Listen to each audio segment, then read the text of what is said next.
howdy. Welcome on in to the pre-show before the free show. Oh, no. Do you want to try that? Yeah. Fixed it. I was saying, she's back, folks. Oh, yeah. Ashley Pickle's back. A shout-out to V&A Moreno. Yeah. Who ran the show on Friday or Thursday. And I think you are one of about 3 people in the world who can vouch for this. Doing that Thursday show from a production perspective is a beating. Oh, yeah. Yeah. The both our Mondays and Thursday shows, they're technically very difficult to run as a one-man band. So shout out to V&A Moreno for holding it down on Thursday. Yeah, thanks, V. But you're back. I am Welcome back. back. Thank you. There's some pumpkin bread sitting on my desk because it's pumpkin season. Yeah. Yeah, I did my annual, now I can say annual because it's the second time that I have done it. It is? That's annual? My annual pumpkin bread making for everybody in the office. Do you know we have 17 people here? I had to make 17 loaves of that bread. Dang. I was like, oh man, we've grown since last year, and I was like, I think I made like 13 or 14 last year, and I was like, oh, we're getting up there. Yeah, we are. Well, I can't wait to dig in, and by dig in, I mean Hank and Max are gonna eat that whole thing. Yes, Will already ate his entire thing. He did. He sent me a photo of an empty bread thing, and he said terrible, and I was like, oh my god, that didn't stand a chance. That dude, he can put away the groceries. Yeah, like for a guy who's in good shape. Like Aaron Hardigan is not gonna, or Aaron Wilkerson, whatever you want to call her, is not getting any of that because Will single-handedly destroyed it this morning. You can come by and share it with Hank and Max if you want. Did you have a good weekend? Yeah. Good. Yeah, not too bad. So my weekend, I worked on Friday night per usual. And then Saturday. Today's Monday. Saturday was a big day, big night specifically. My wife and I went to my 20-year high school reunion. Old. My 20-year class of 2004, Coppell High School. And you never, I don't know. I never know how these things are going to go. Did you go to your 10-year? I did. Okay. 10 years ago. But you never know how these things are going to go. I was, our class was 665. I graduated in class 665.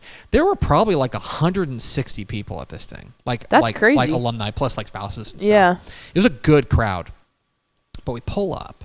I'm a little nervous and stuff like that. Like, who am I going to know? Yeah. It's going to be awkward. You know. Do you still recognize people? I do. That's... Yeah. That's a hard one. There were only 2 people that came up to me that said hey, Tepper, how you doing? Now, I have an excuse for one of them. He became a priest. Okay. And he was wearing the collar. Oh, yeah. Yeah. That's what priests do. And I was like... And I think I was caught so off guard that I didn't recognize him. I was like, oh my gosh, hi. But we walk up. And they've got name tags there. Okay, that's good. Name tags are key. Name tags are key. And specifically what was good is that, there was a difference between alumni name tags and guest name tags. Okay, good, right? good. So, my wife's name tag just said, Jen Tepper. And mine had a picture. Nerd! Let's see if I can focus that up. They put our senior photos on it. That's so funny. And... they did us so dirty. I've been trying to run from this photo for 20 years. And then they're like, put it on your chest. Put it on your chest. I know for a fact Mallory and I both responded to your Instagram story and said, ha, nerd. I know. This is pre-hair product. Oh, yeah. This is very, timid, unconfident, Greg. But it was a great time. Nice. It was really, really cool to catch up with people. And just I don't know what I expected, but I had an awesome time. Yeah, okay, that makes me feel better because my 10-year is going to be next year. Yeah. I was class of 2015, so I was like, do I go? Do I not? And it seems how did your 10-year go? Because that's still 10 years is a lot fresher than 20. It was good, but when you are, I probably don't need to tell you, you're 27. Yeah. When you're 27, I will just tell you, and I've told you this, I'll tell anybody who listens. Yeah. Your 30s are way better than your 20s. Yeah. My 30s have been awesome. I've loved my 30s. My 20s, you're still kind of figuring yourself out. And I think you're in a position where when you're 27, 28, there's still a lot of disparity in where people are in their lives. by the time you get to 38, you're pretty well settled into what you're going to be. Now, that may be different in that, like, you might not be married. Yeah. Or, like, you might have kids or you might not have kids, things like that. But you're pretty well settled into what you're going to be. Yeah. And so that's what made this one particularly fun, is that, like, we got to talk about, like, kids. And we got to talk about like, where you're living and what you're doing and stuff. I talked to a buddy of mine who, first of all, he's lost like 100 pounds. Oh, wow. Like, he was, I mean this in a nice way, but he was like the bigger guy in high school. And now he's just like, whoa. He's like an attorney. We were talking all about what he does. The other thing that was very odd for me,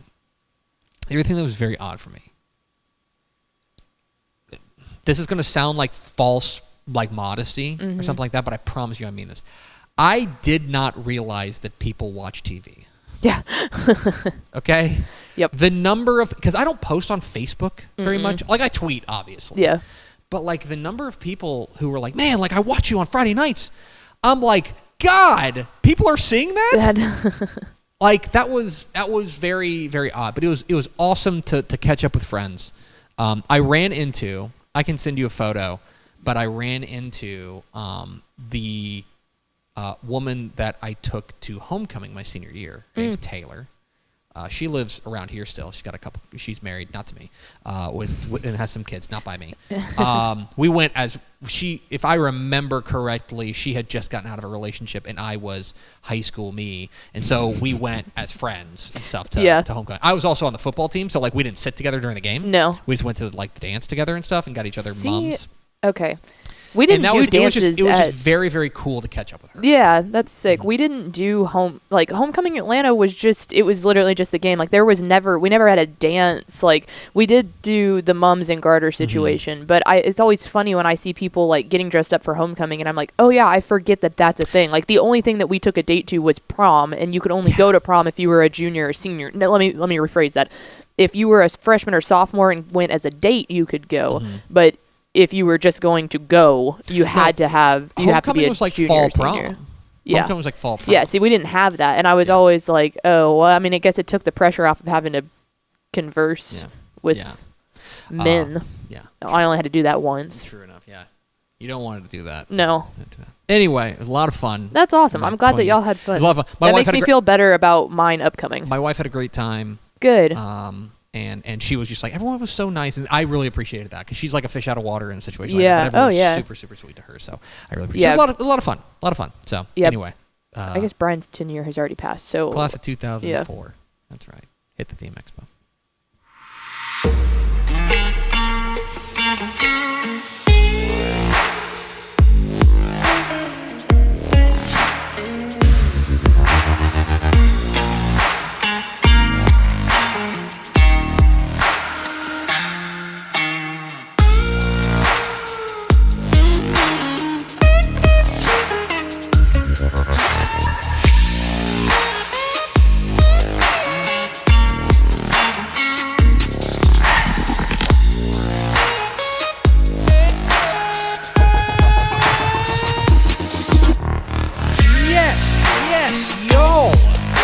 From the new Dave Campbell Texas Football Mothership here in beautiful Louisville, Texas. It is Texas football today. It's football today. That is the name. My name's Greg Tepper. I'm the managing editor of Dave Campbell's Texas Football on TexasFootball.com. Thank you for spending part of your day with us. Whether you're watching us live, TexasFootball.com, Facebook, YouTube, Twitter, all those places, or you listen to us on the podcast, which you can subscribe to on the podcast vendor of your choice. Either way, thank you for doing your part to support your local mediocre internet show. I am sitting here, over there at the helm today, back in the saddle again. She's Miss 305. She's Ashley Pickle, and I want to hear all about your mail. My mail? You put something on Instagram that you got something in the mail. Oh, yeah.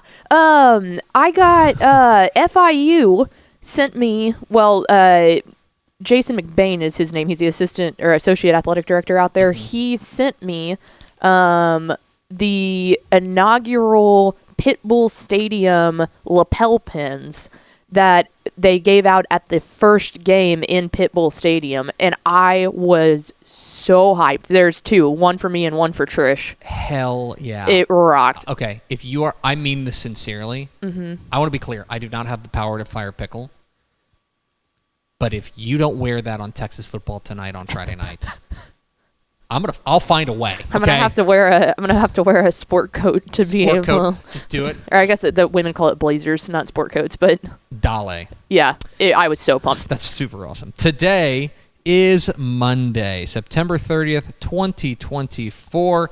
It is 59 days until Thanksgiving. 59 days, folks. You better get on it. Goodness gracious. Happy birthday to who's born today. Have you ordered your turkey yet? I have not ordered my turkey okay, yet. I need to do that. We are going to drive up to St. Louis Oh, for that's right. Thanksgiving. That's right. But which means we could bring a turkey. Or if we're driving. They ship them. Yep. Yes. It's a great company. I love the company. And also the shipping is pretty pricey. Pretty pricey. So compared to picking it up. Yeah. Picking it up, it's a steal. Happy birthday to T-Pain.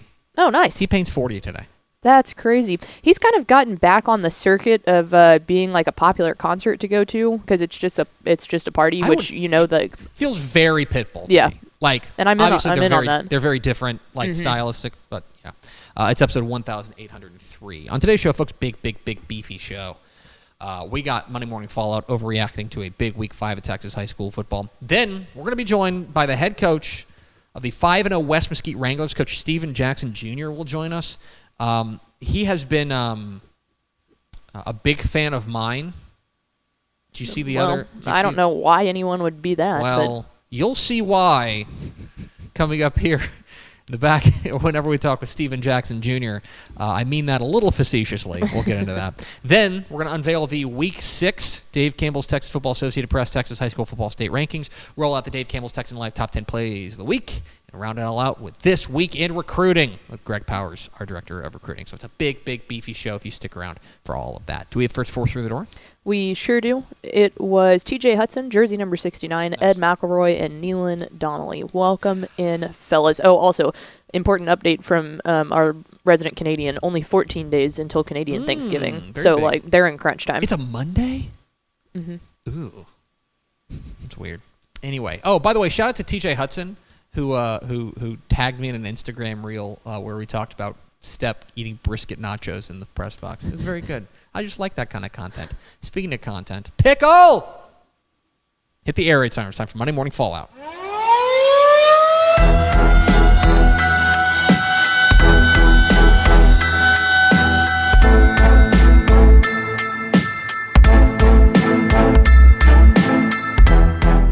Monday Morning Fallout, where we overreact to the football weekend. A lot to overreact to this week after a big Week 5 of Texas high school football.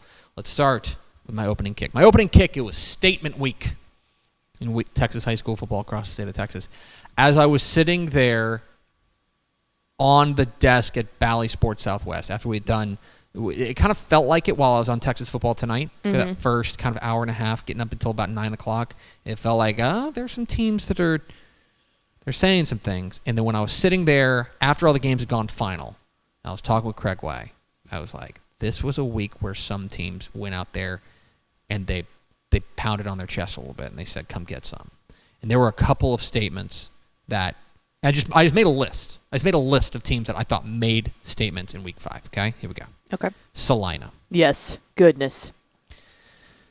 I want you guys to stick around for the rankings reveal, but you will know exactly what we think of Salina's big win over Frisco Panther Creek when the rankings are revealed. Hint, hint. A wildly impressive performance and a dominant performance on both sides of the ball. I think that there's a lot to talk about with Salina. I think that Bo Bentley, their quarterback, is such a secret weapon for them that, what they're going to do. They're going to line it up and run the ball. Yep. But they also got a dude that if he needs to throw the ball 30 times a game, he can. You can win it that way. He can win the throwing. They are dangerous, and you'll see exactly how dangerous we think they are when the rankings are revealed. San Antonio Piper. It was the game we had our eye on. An opportunity for Piper to establish themselves as the new face of Comal ISD. And I'm not saying one game decides everything. I mean, Smithson Valley played in a state championship last year. But for Piper to go out there and get that win, a gutty victory over a good Smithson Valley team, I thought Piper, in a lot of ways, arrived last week on Friday night. It was really, really impressive. Richmond Randall, I'm going to keep saying it. Yeah. They can win the state championship. they can win the 5A Division II state championship. If they're going to run the ball with Landon Williams-Callis, if they're going to throw the ball, I believe they have their backup quarterback in right now. But more importantly, if they keep playing defense like that, just absolutely snuffing out Iowa Colony, a team that had been very good offensively. As it took some time for Randall's offense to get going, the defense held them in it, and then you knew they were going to break a couple big plays and end up winning that game going away. Really impressive from Randall. Mart. Yeah. 45 consecutive district wins. They beat Bremond. They go out there. They are different because J.D. Bell's not there, but DeMontrell Medlock is a monster. Mm-hmm. He is a monster out there, and it's going to be they're going to be really hard to stop. I think that's their biggest test in the regular season.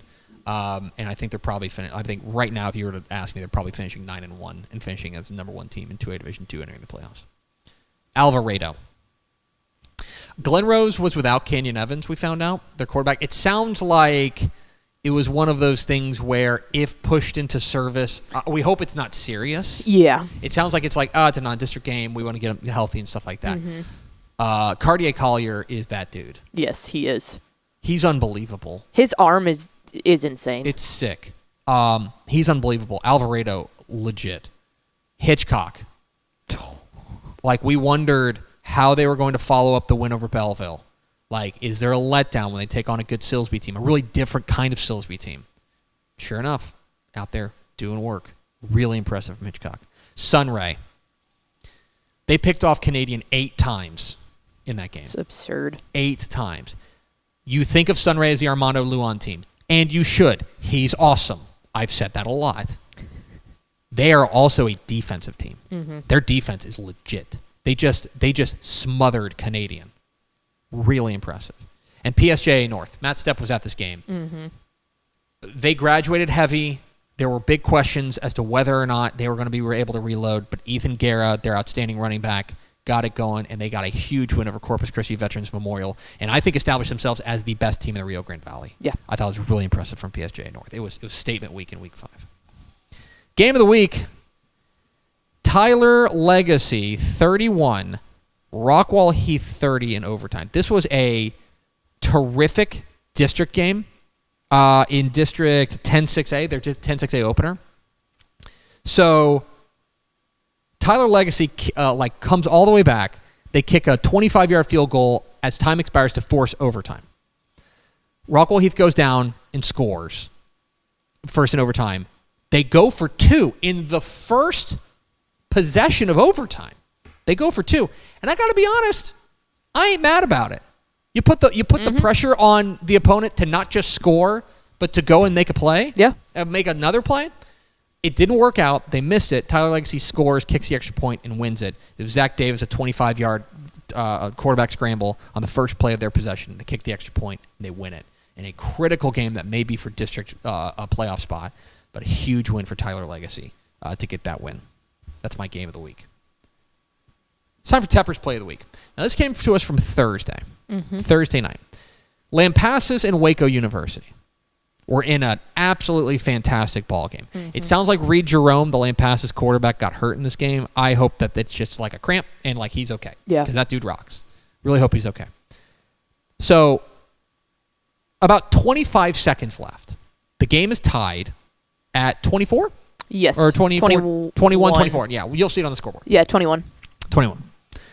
It's 4th and 8 at about the 40. Mm-hmm. And yeah, it looks like the 38. And Waco University's in no man's land.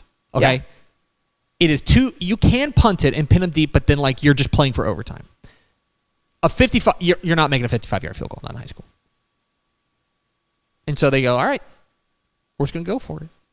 And sophomore quarterback Savoy Nichols and junior wide receiver Keandre Brooks dialed up the play of the week.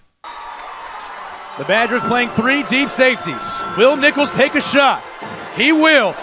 Sets his feet, takes a shot. Brooks, caught! Touchdown, Trojans! Keandre Brooks has done it again! 38 yards! I don't believe it! Neither do I, AJ Sanchez. That great call by Great EJ. call. Great call. And they dial up a game winner. Waco U beats Lampasas 28-21 in a game that a lot of our friends were at. Yeah. It was because Grove was there. Yeah. They had to make it exciting for Grove. Grove. Well, it's the Greg Powers effect. This is true. Huge one. It's time for the Dudes Rock Dude of the Week. Hashtag Dudes Rock for the dude who rocked the most. This week's Dudes Rock Dude of the Week is Ben Bolt, Polito Blanco athlete, Louis Sill. Okay? How much did he rock? I got a text message from Mark Del Percio, who is the offensive coordinator now at Ben Bolt. And he told us about this stat line. I want you to pay attention to all of these numbers, okay? Okay. 2 carries, 102 yards and a touchdown on the ground. 1 catch, 80 yards and a touchdown receiving. He had a 2-point conversion. He had 7 tackles, 2 interceptions, and he returned an interception for a touchdown. Good Lord. So he touched the ball 5 times. 6 times. 6 times. And he scored 6, 12, 18, 20 points. Louis Sill from Ben Bolt, Polito Blanco. This week's hashtag Dudes Rock Dude of the Week. Another week of the NFL has come and gone, Pickle. It was probably more relaxing this weekend for you because the Cowboys didn't play. They played on Thursday night, although I have my concerns. Can we come back to this? Yes, we can. We'll skip that. Perfect. Can we do stock up? We absolutely can. Stonks. Stonks. Go to stock up. Sinton. Oh, my goodness. I believe I said this on the Picks video. If I didn't say it on the Picks video, I said it on Tep and Step. I talk a lot. Yeah. They went to Corpus Christi Miller, a 5A team, and an opportunity to get a signature win. And they did it.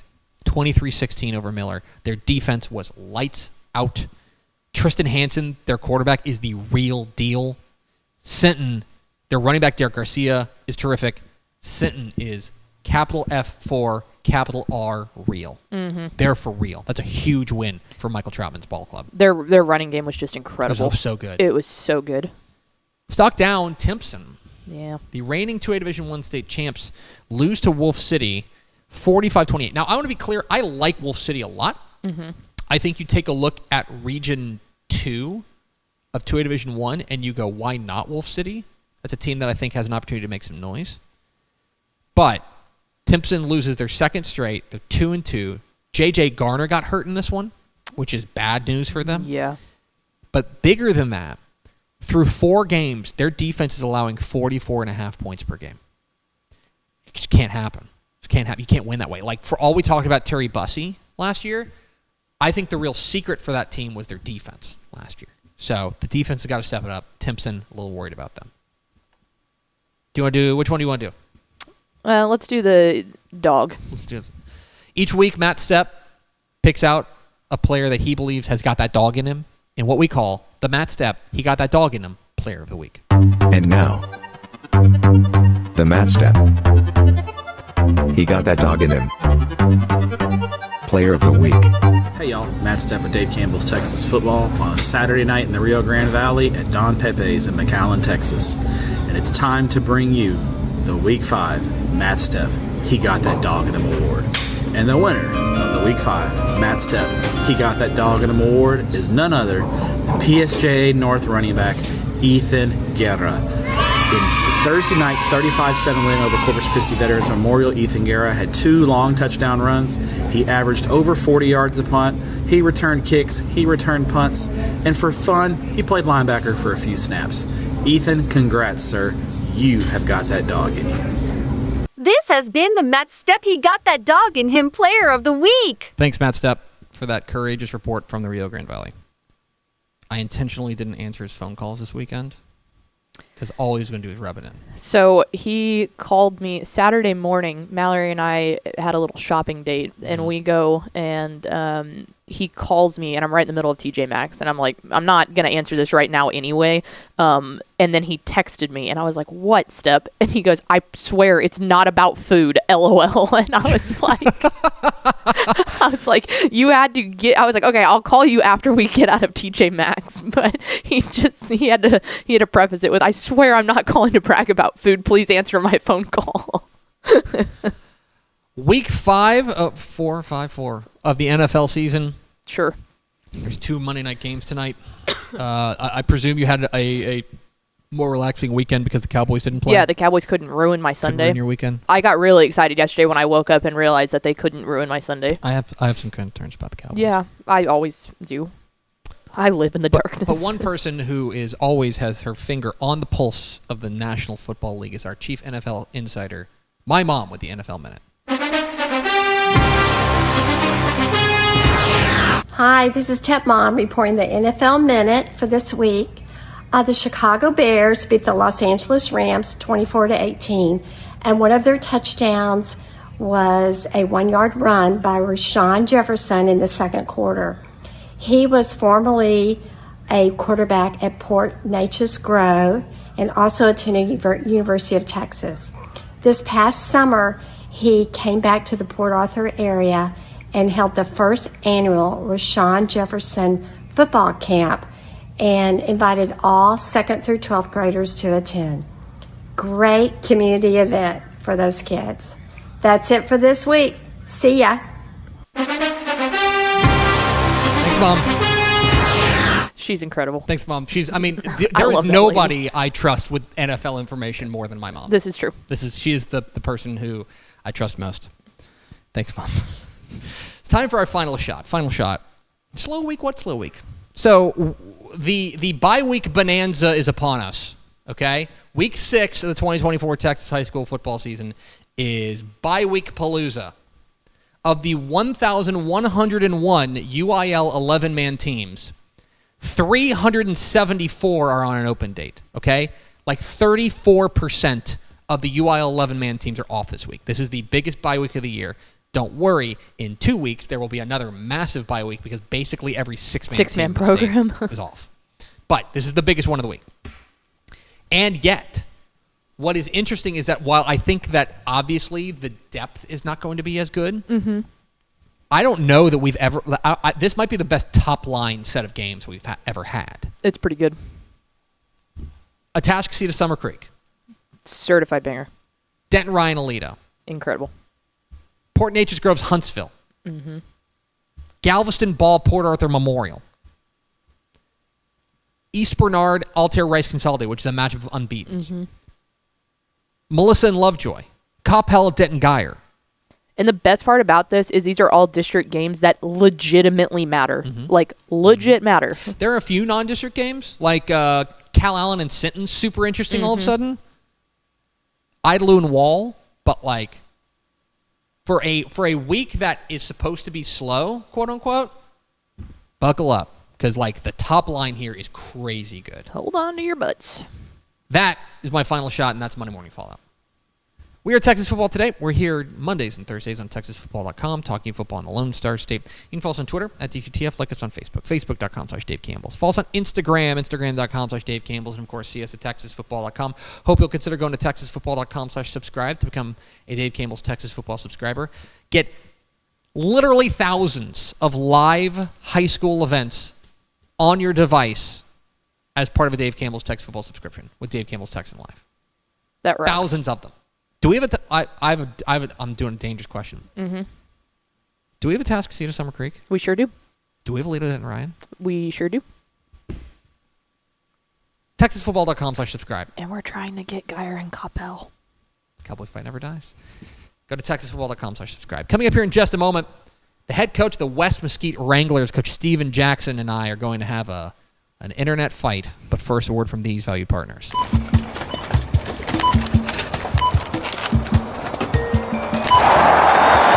30-yard line, the 20, the 10. Touchdown! Hi, I'm Jennifer Potter, Executive Director of Be Well Texas. Too many people are struggling alone these days, and alcohol and drug deaths are increasing. We started Be Well Texas to offer high-quality, science-based addiction treatment and recovery services anywhere, even at home. We provide compassionate, caring support virtually or in person. In many cases, there is no cost for treatment if you don't have insurance. Really. Welcome to Be Well, Texas. We're glad you're here. Hey, DFW residents. Get your grocery essentials in minutes, not hours or days, with Wing Drone Delivery. Forget about last-minute trips to the store when you need things like cereal for breakfast before school, medicine for a cold, or snacks for a movie night. Wing's drones get you quick, no-contact delivery in as fast as 15 minutes.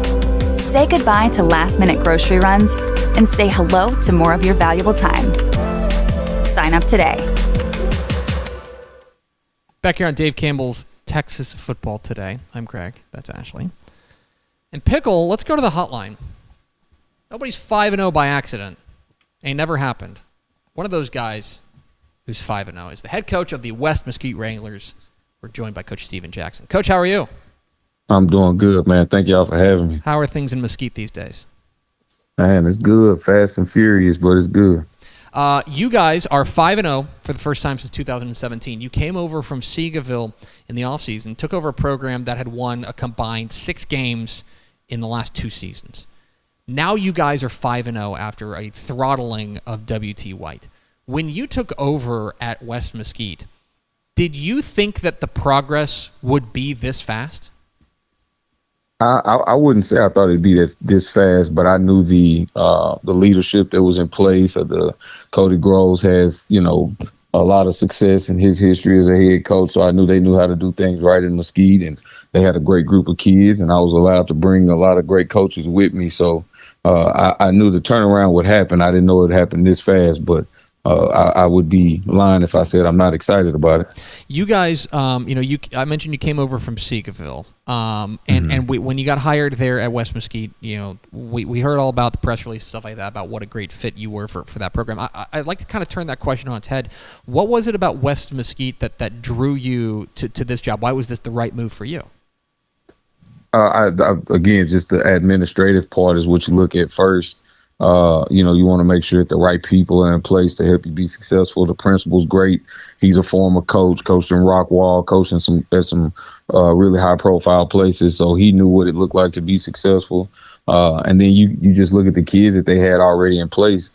Coach Sandoval, before me, he had a great program running. They just ran into a buzzsaw of the Longviews and the Lancasters, but they had great kids and a lot of young kids that played early. So a lot of freshmen and sophomores that are now, sophomores and juniors for us, but they had varsity experience. So those types of things are always appealing when looking at other opportunities.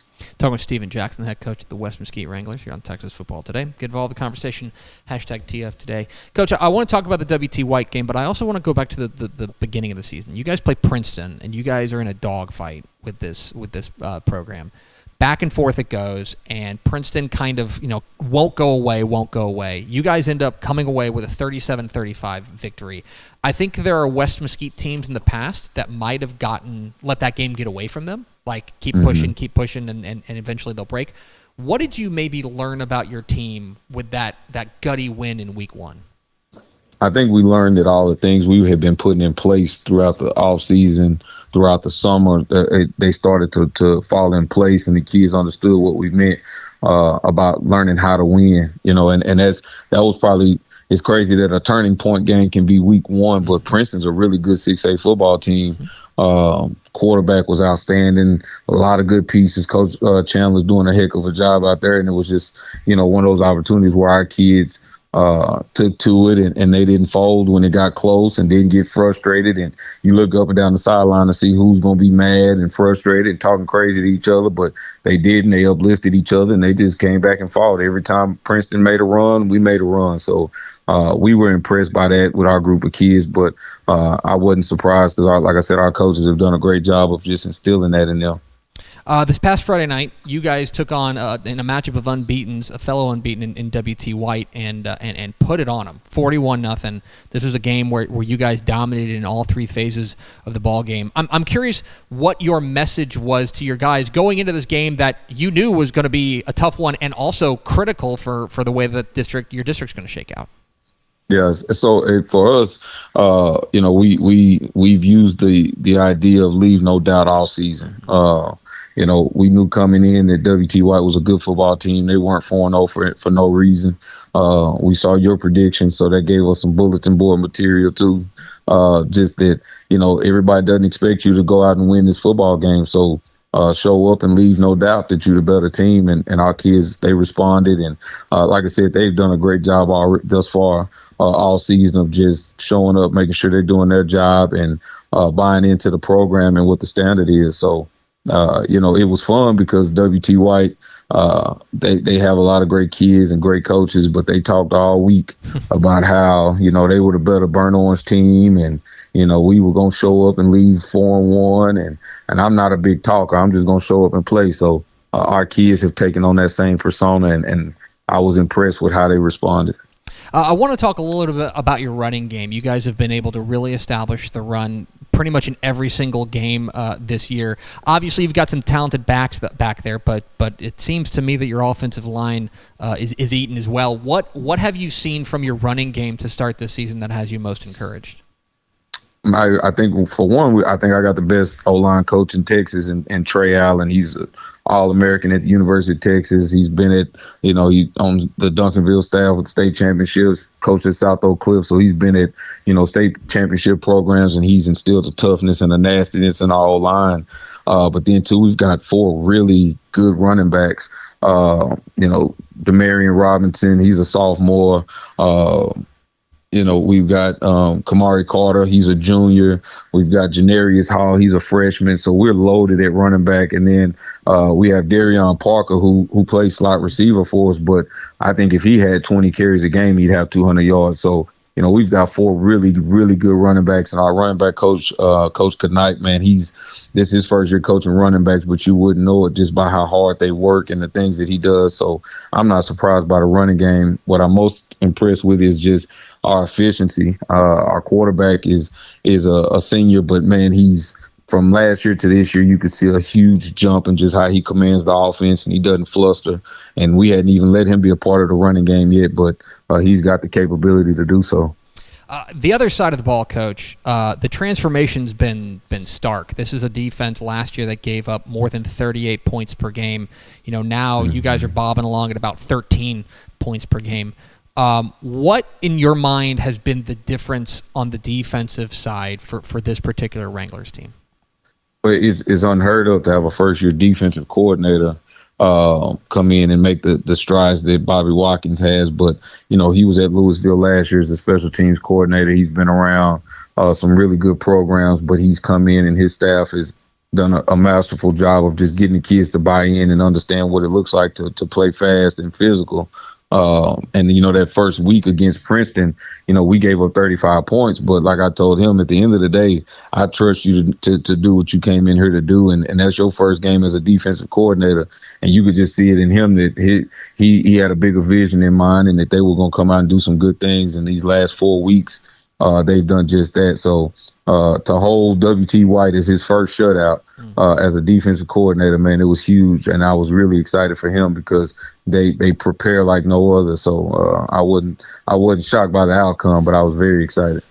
Steven Jackson of West Mesquite joined us here. Coach, it's on to the next one, 7 o'clock Friday night at Mesquite Memorial Stadium. You guys come home to take on an R.L. Turner team that's off to a really nice start themselves at 2-2, a team that I think is probably better than their record may indicate.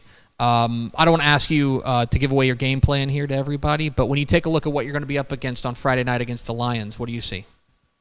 I think Coach Fard has done a really good job, man. They run that unique offense, that wishbone option offense, and it's hard to defend, but we've seen it. We saw it against North Mesquite in their own variation of it. So I think we'll be prepared, and we're just gonna come out and play fast and physical like we know to do, and the rest will take care of itself. Plus, it's homecoming, so that comes with its own set of craziness. But I think our kids will be ready.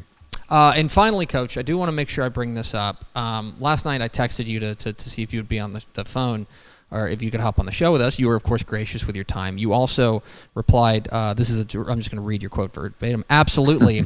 I was just making a graphic with you on it. Let's see if we have that graphic. We pull this up. Here's the tweet. Shout out to my guy at Tepper for the bulletin board material. So proud of our program for focusing on the goal 1-0. I did, in fact, pick WT White to beat West Mesquite, and I would guess that you guys took that personally. Yeah, I mean, for us, it was, I don't take anything personally, but I love some bulletin board material just because for our kids, it gives you one more reason to show up and prove a doubt or wrong. But I didn't take it personal. I like you and Stepp are my guys. So for me, it didn't bother me, but it was fun nonetheless to make that graphic. And I even added a hashtag that I don't know if you said bank on it or not, but I made sure I put that in there. Whatever works, man. I got bad news for you, though, Coach. If you're expecting me to pick against you guys each week, I got bad news for you. You might need to find bulletin board material elsewhere. But you'd rather be 5-0. He's Steven Jackson, the head coach of the West Mesquite Wranglers. Coach, appreciate your time. Congratulations again on the win and the great start, and best of luck this week against Turner. Yes, sir. Thank y'all for having me. Absolutely. There you go, Steven Jackson, head coach. West Mesquite Wranglers. I love that. Hey, listen. We've all got our role to play. I've got my role to play, and I'm happy to provide bulletin board material. What is it with me and orange teams? I don't know. Like Gilmer was all after me. Yeah, you got beef. Lano's been after me. Correct. Sting him. But West Mesquite, I'll tell you, like, that was the thing. I picked W.T. White. I wasn't super confident in the pick, but I thought it was because I thought it was going to be close. But I went with W.T. White. I thought they were going to get away with a win. And what was it? They leave no doubt. They left no doubt. They throttled them. And by the way, you look at their schedule, you get in the rest of District 6-5A Division 1. Like I said, it's going to be hard to keep. It's going to be hard to pick against them. I'm glad that he got the bulletin board material when he could, because there's not going to be a whole lot more coming from this side of the desk for the rest of the season, because they look really good right now. Let's do the West Mesquite Wranglers. We appreciate Steven Jackson hopping on with us. We are Texas Football Today. We're here Mondays and Thursdays on TexasFootball.com, talking football in the Lone Star State. You can follow us on Twitter at DCTF, like us on Facebook, Facebook.com/Dave Campbell's. Follow us on Instagram, Instagram.com/Dave Campbell's, and of course, see us at TexasFootball.com. All right, Pickle. It's now time to unveil the Week 6 Dave Campbell's Texas Football Associated Press Texas High School Football Rankings. These are the official Texas High School Football Rankings of record. When you see a number one team, it's because the knuckleheads in this office put them at number one. That's what happens. What a ringing endorsement. Well, yeah. We get them right sometimes, get them wrong sometimes. A little bit of change, including a new number one. Bum, bum, bum. Let's go. Not in 6A, though. Let's go to the Class 6A ranking. That was everyone's like, whoa, what? Anticlimactic. Go to the Class 6A rankings for Week 6 of the Texas High School Football Reggie season. Samples is punching air somewhere.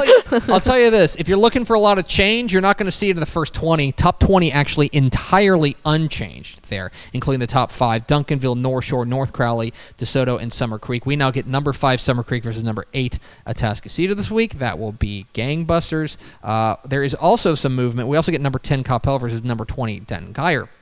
There is churn at the bottom as Byron Nelson crashes out with their loss to Euless Trinity. Cibolo Steele nudges up a spot to number 21. Cy Springs up a spot to number 22. Katie Jordan up a spot to number 23. San Antonio Brennan up a spot to number 24. And new to the rankings, the Trojans of Euless Trinity replace the team that they beat, as they are now 4-1 on the year. Byron with a big win over Byron Nelson, the new number 25 team in the state.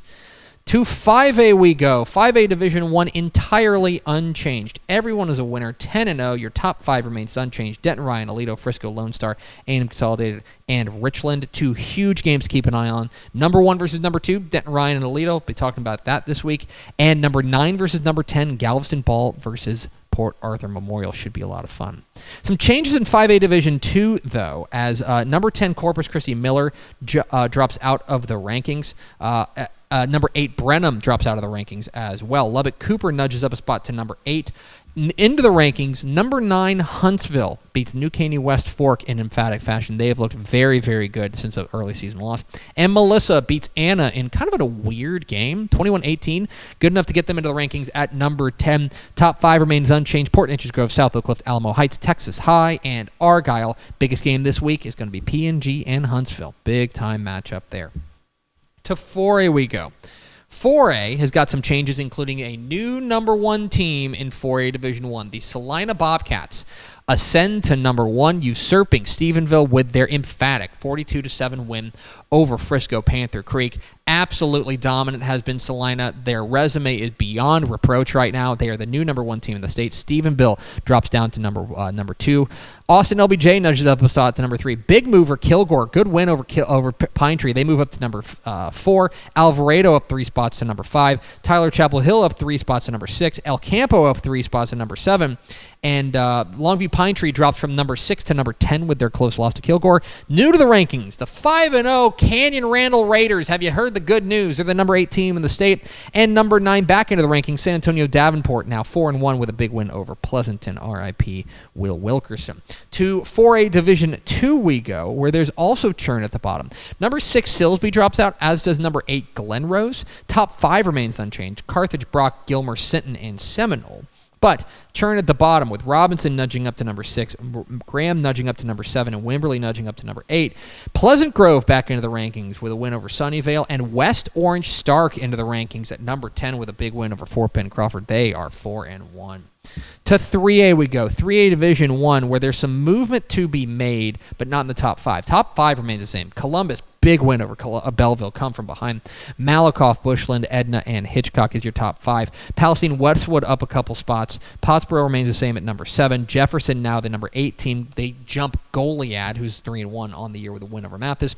And back into the rankings, the Eagles of Tatum with a 4-1 mark. They beat Sabine, Gladewater Sabine, to grab it. Number 6 Franklin crashes out of the rankings. 3A Division 2, a little bit of movement because of Sunray's win over Canadian. Canadian drops from number 3 all the way to number 9, hanging on to a spot there in the rankings. Lexington nudges up to number 3.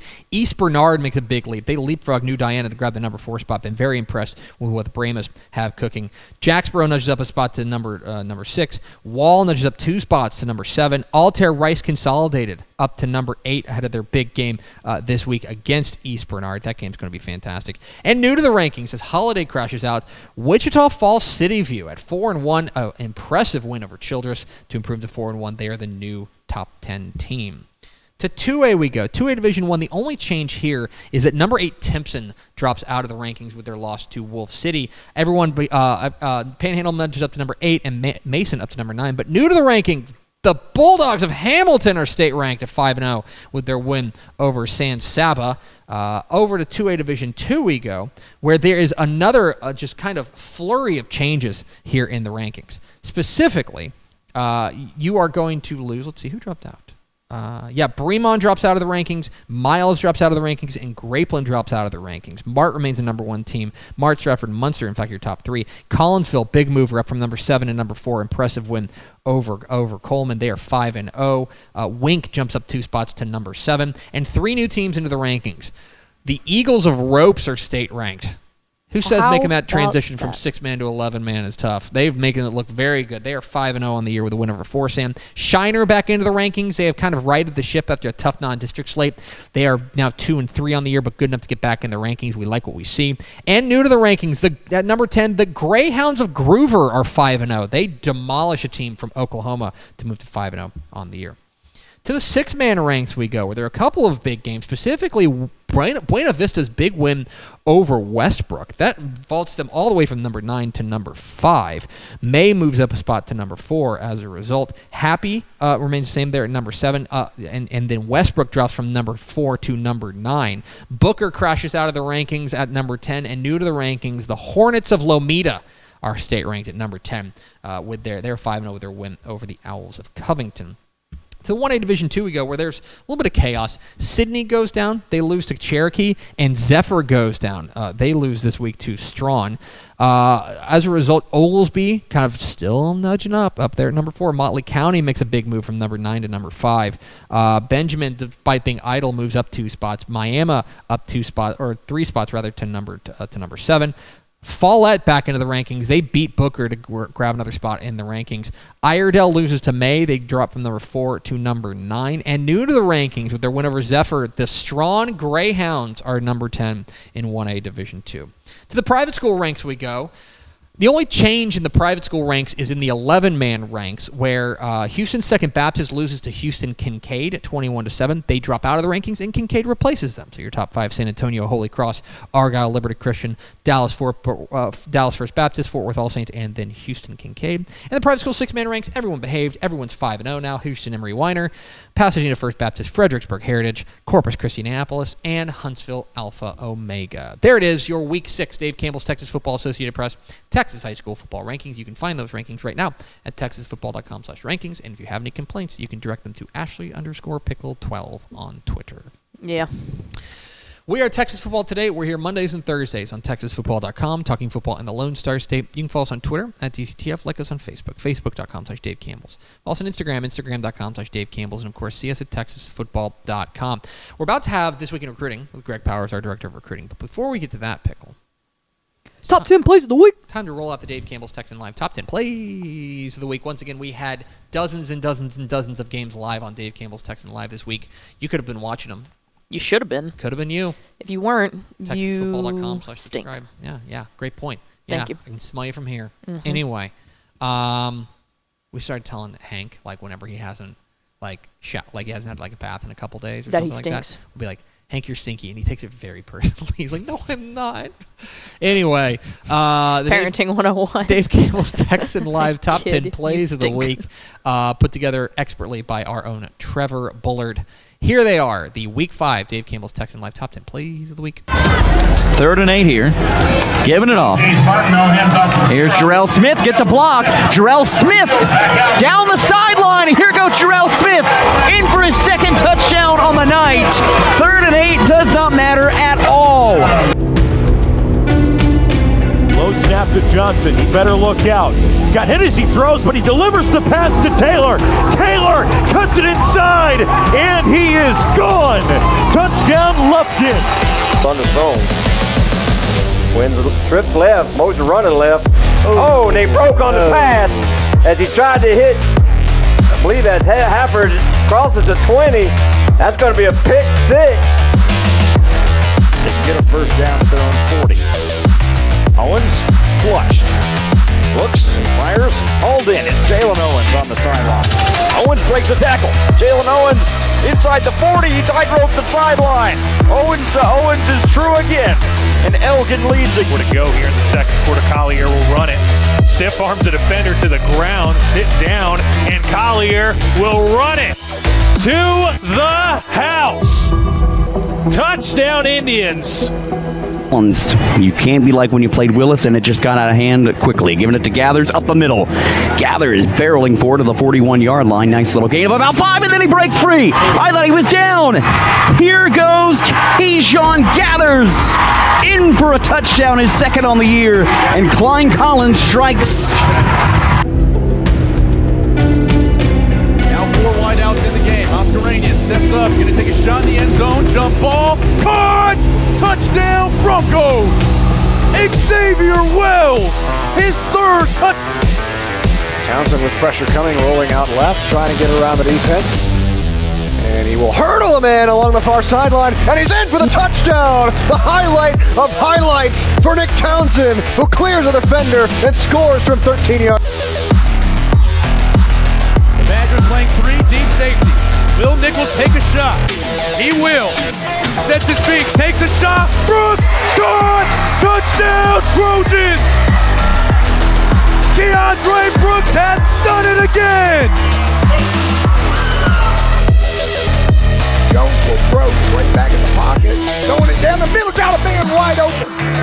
Oh, and he gives away the 35, the 30, the 20, the 15, the 10, the 5. Touchdown, Lancaster. There it is, Dave Campbell's Texan Live Top 10 Plays of the Week.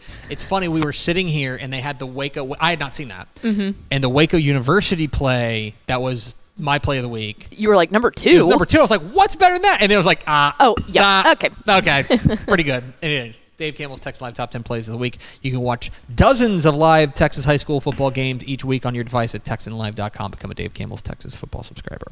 One person I never worry about being a Dave Campbell's Texas football subscriber, probably because he works here. He's the director of recruiting for Dave Campbell's Texas football, Greg Powers. And I guess Got my subscriptions comped. Yeah. Before we do anything like that, we should probably say, I'm Greg Tepper. That's Greg Powers. This is This Week in Cruton.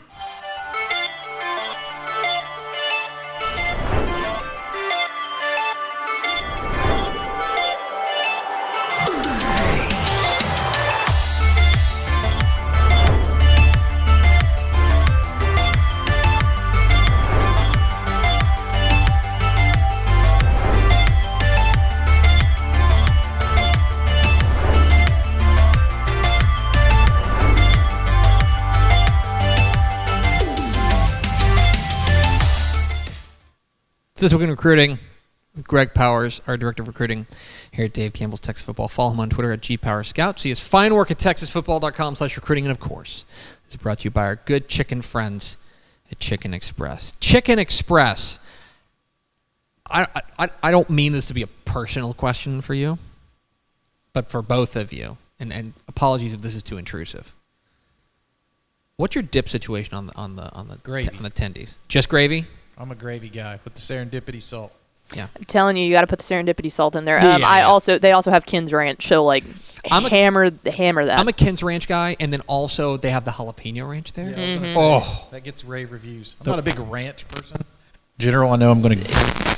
Oh no! I know I'm going to draw some hate. You're going to draw some hate from the control booth. It's the I don't like to.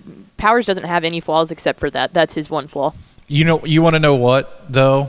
This year I've made a concerted effort to give ranch another shot, and I have enjoyed it more on fried mushrooms and things that are lacking in flavor. I feel like ranch can add a decent flavor to. I just don't like stuff that's swimming in ranch. I guess I could muscle it down, but I'm not a huge fan. Yeah, well, this is proof that nobody's perfect. You know what I mean? I got better, though. Look, I'm working towards it. Self-improvement is important. Yeah. It's This Week in Recruiting with Greg Powers, our Director of Recruiting here at Dave Campbell's Texas Football.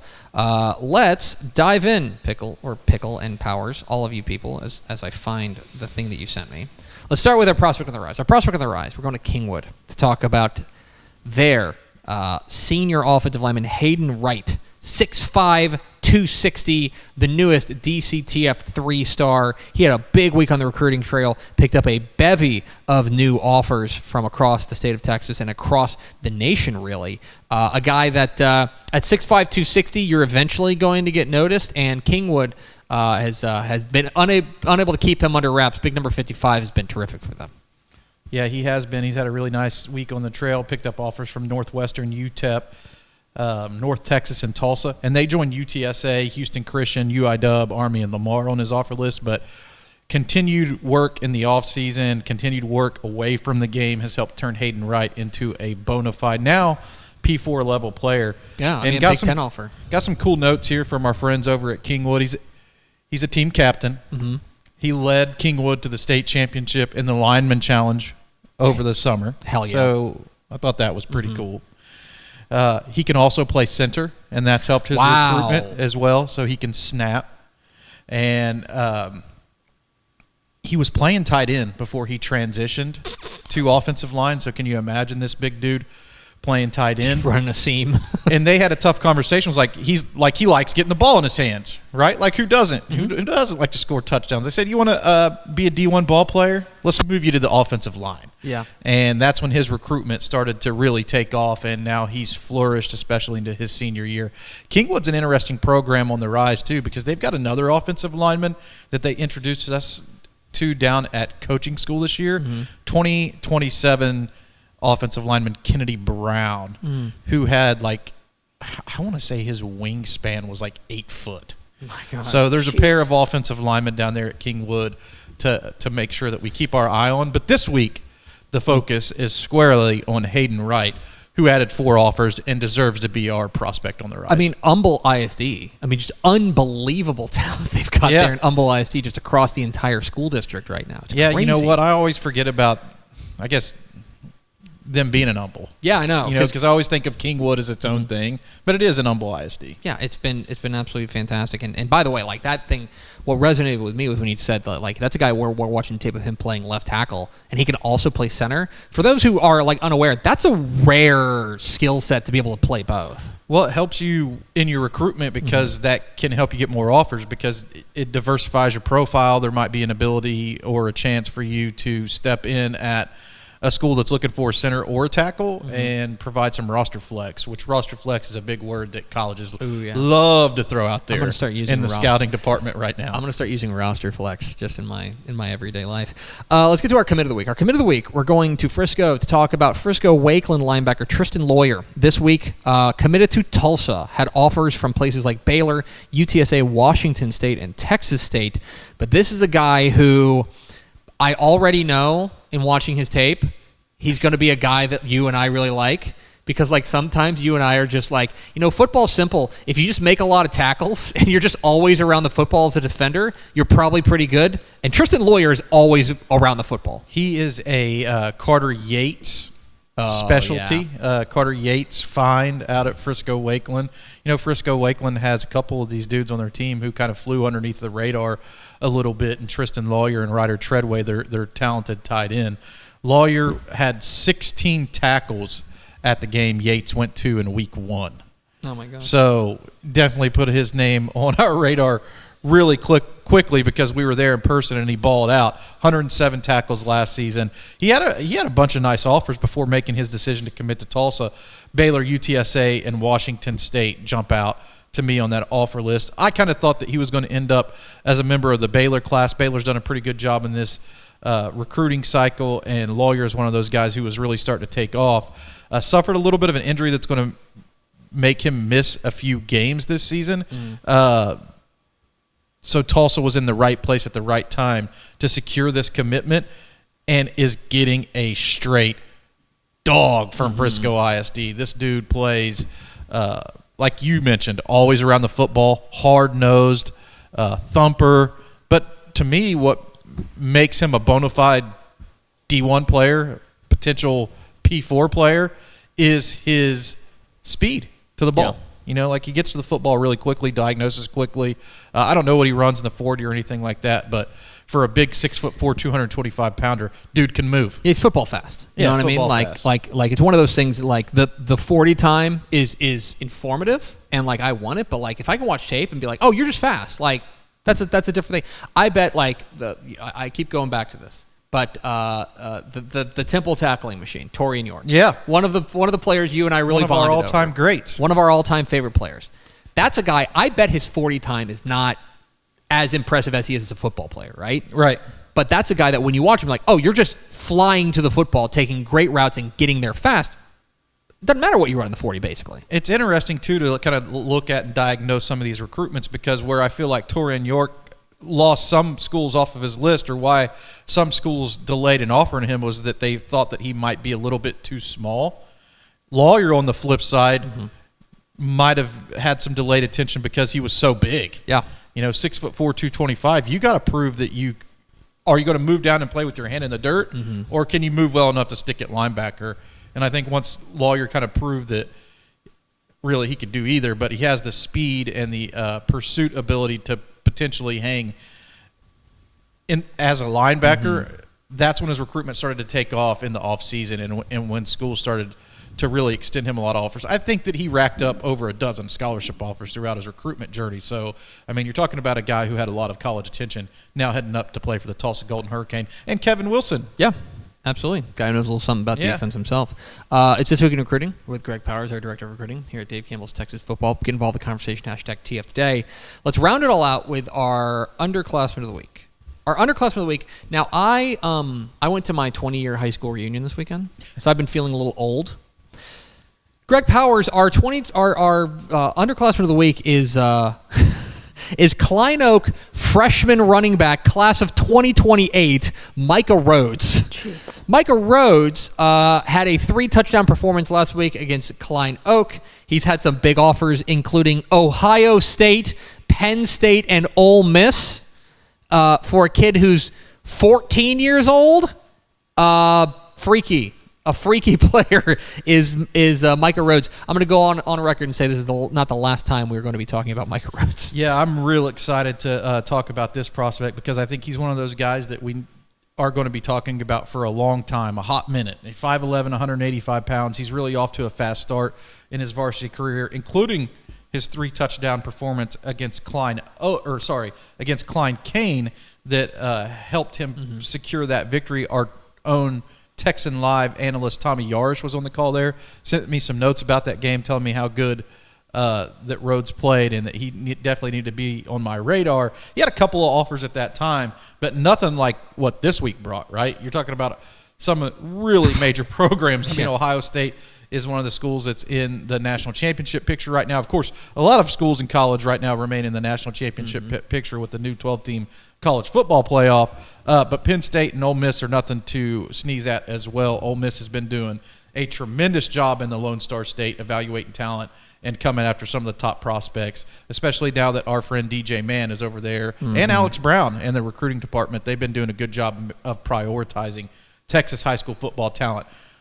Now, they're going to have to wait a while. Whoever's going to have to wait a while, whoever's going to get this kid's going to have to wait a while because he's still got over 3 years of high school ball left. So he was in middle school 5 months ago. Yeah, his 20-year reunion's not going to be till 2048. Pickle, he's 13 years younger than you. Yeah, that hurts. That's painful. Micah Rhodes, the Klein Oak running back, is a name to know for this year and next year and next year. She cut to me on the camera just now admiring Micah Rhodes' highlights. Y'all were both doing it. That was like a genuine we're nerding out on this kid. This kid's unbelievable. Highlight package. Go pull up the tape. He is a lot of fun to watch. Another guy that you need to pull up the tape on. Greg Powers, our director of recruiting here at Dave Campbell's Texas Football. I'm on Twitter, GPowersScouts. He's fine work at TexasFootball.com/recruiting. And you can leave if you want, but we're about to end the show. So you can just hang here if you want. Stay then. That's a good idea. You want me to walk in front of the camera as I exit? Let's go over to Ashley Pickle, America's second favorite segment. Final thoughts. Do y'all think Humble Summer Creek can keep Atascocita to 14 points or shut them out? I mean, so here's the thing. We're going to talk a lot about Summer Creek and Atascocita this week. It's one of the biggest games in the state. Maybe the biggest game in the state. Spoiler alert, in our computer rankings, 1 versus 2. Summer Creek has shut out every opponent they've played. They have not allowed a point this season. Atascocita will be their biggest challenge to date for sure, especially offensively with Torrey Blaylock and Cardi Mack. Torrey Blaylock went off last week. Oh, yeah. And whenever C. King. I think he had 6 touchdowns. 6 touchdowns. He's insane. And they weren't just like, we're just going to kind of punch in the ball and hand it off to our running back. They were like 70-yard touchdowns. Most of them were over 40 yards. It's crazy. The last time that Atascocita was held to less than 14 points was a loss to Galena Park North Shore in 2022. It would be a special performance, but this is a special Summer Creek defense. Chad Woodfork and company. That's the $64,000 question, because I do not think if this is a measurement of the offenses, Atascocita's got the superior offense in my opinion. Summer Creek's no slouch, Blake Thomas and company, but they've got it. I think that a lower scoring game would benefit. And one of the things that Summer Creek struggled with in the DeSoto game was the speed. And I know the Blaylocks, they got speed. Him and Mac and just players they've got. So my guess is probably not, but if they do, 21 seems more realistic. I think they could win a game 28-21. I think that's the kind of game Summer Creek wins. It's like a game 24-21, 28-21, something like that. It's going to be fun, though. That's going to be box office type stuff. What else? What does Denton Ryan need to do to beat Aledo? Have defense. Score points. We'll talk about. I don't want to ruin the picks video, which I've already got scripted. But you can't let Aledo hit home runs. That's where they kill you. Where they kill you is on the 60-yard touchdown run from Racing Guillory. You got to make them grind it out and make them go the length of the field. They've got to keep a lid on it in that regard. And I think they got to be two-dimensional. They got to be able to throw the ball and run the ball to do that. And even then, Aledo's won 122 straight district games. Denton Ryan's defense is really good. They got to possess the ball and make sure that to keep Aledo's offense off the field somewhat. Agree. And I agree with your take on you got to be able to be versatile on the offensive side of the ball, because if they are one-dimensional, then they're going to be in trouble. Keep an eye on time of possession in that game, because if you're Denton Ryan, you want that ball for as long as humanly possible. Yeah, exactly. Yeah, one more? Yeah. Here's a little spicy one. When will NIL become legal in high schools in Texas? I know that there are some people who are pushing for that. Mm-hmm. Right now, my feel on it is that there is not the appetite right now within the halls of power to do that. There are some people, at least not widespread enough. Mm-hmm. I know the THSCA is against it, and they are a very important block. I think we are still a few years away. Yeah. I think it's probably inevitable, right? I think it has to be because every other state is going to it, and when we start to, if we start to bleed talent, yes, that's what'll kind of change everyone's tune. I think that'll be what changes everything. Yeah, I agree. It'll be interesting to see, is there a way here in Texas that we can do it differently than some of the other states to keep some of the control within keep some systematic control. Yes, that's a great way to put it, because the thing, like I've said this before, and for every podcast somebody's first.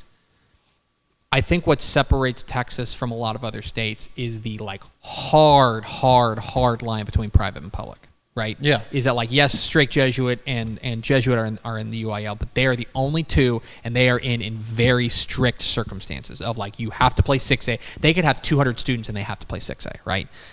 So that's one of the things that I think, that's one of the, I think, sacred things in Texas.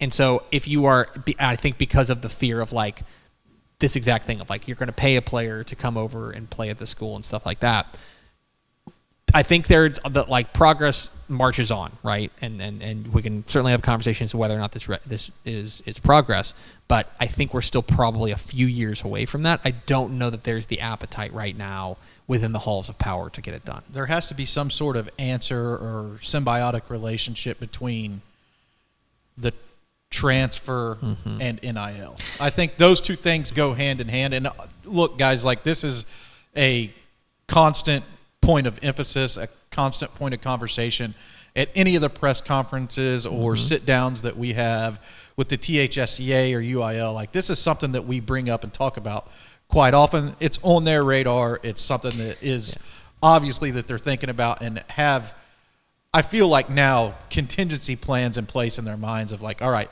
if we have to move on this now, what would we do? I think some of those conversations have already been had. So I think it's there looming.